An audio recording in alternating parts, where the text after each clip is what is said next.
Hey, what's going on everybody? Too Long Didn't Read Filmmaker here, where the answers comes first, the reasons come last, but we're constantly and always still learning. I want to thank Pergear for sending me out the new Godox LA200 series so I can provide you all this information today. So without further ado, this is everything you need to know about the Godox Litemon 200 series. Depending on which version you purchase, your price ranges from $220 all the way up to $350. In the box, you'll get the light, reflector, power breaking cables, as well as some safety aircraft and rubber band cables if you have to fix the light to a very high place.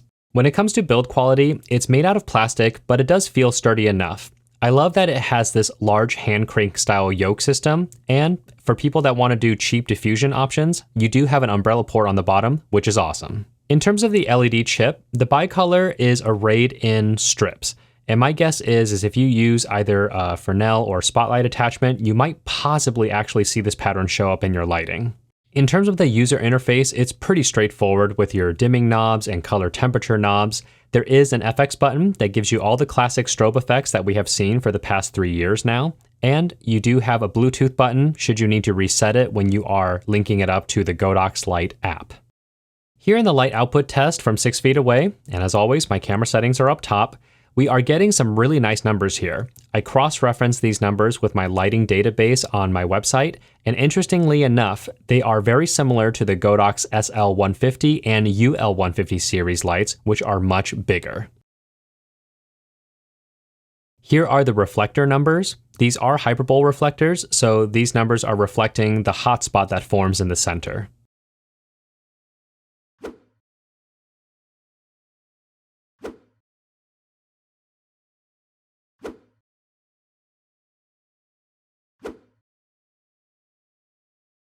Looking at the color checker chart when I dial in the Kelvin on my GH5, we see that the tungsten is actually quite good, and it pretty much matches up with all the other tungsten LEDs that I have reviewed and tested with the GH5.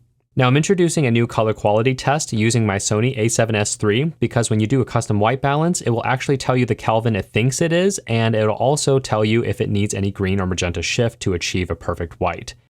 Looking at the daylight color checkers from the both lights, they perform quite similarly, but if I was going to give a very slight edge, it's going to go to the bicolored model. And of course, here is the Sony custom white balance test, and these are the numbers I got. Now this light is quite powerful in a small package, so of course there is a fan inside. Here are the fan noise tests from various distances after I left the light on at full power for an hour.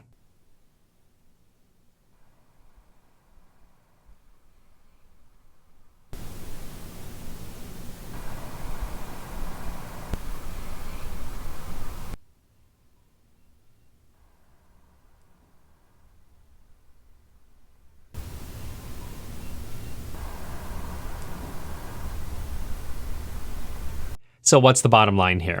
The bottom line here is that the battle between Godox and Aputure is basically closing in to the point where there's really no distinction. Because if you take a look at the LA200s, the LA150 series even, it's basically nearly the same as the Amaran 200D and 100D. Now granted, the Amaran 100 is slightly less in terms of brightness, but you know, whatever. So we're seeing the same price, same feature. Godox has their new Godox Light app, which works very similarly to the Sidus Link in terms of just wrapping all the lights into the ecosystem. So at this point in time, Godox is no longer the cheaper brand. It's kind of putting itself up there head to head. In which case I would say, if you've already owned Godox lights, especially the newer ones that use the Godox Light app, then if you need something like the LA200 or the LA150, just go to that one. There's not necessarily a reason for you to jump over to Aputure. And the same thing the other way around. If you've already owned Aputure lights, then just stay in the ecosystem, you'll be fine. Now, in terms of something interesting that I found through all of my tests is that the LA200 series, especially the 200D, seems to be exactly the same in terms of output and about color quality as the UL150, the SL150 Mark II, and presumably the VL150. So giving about the same amount of output, but in a much smaller package. And there is a slight trade-off for the smaller package. It also means a smaller fan, which means the fan noise is technically a little bit louder than the larger series.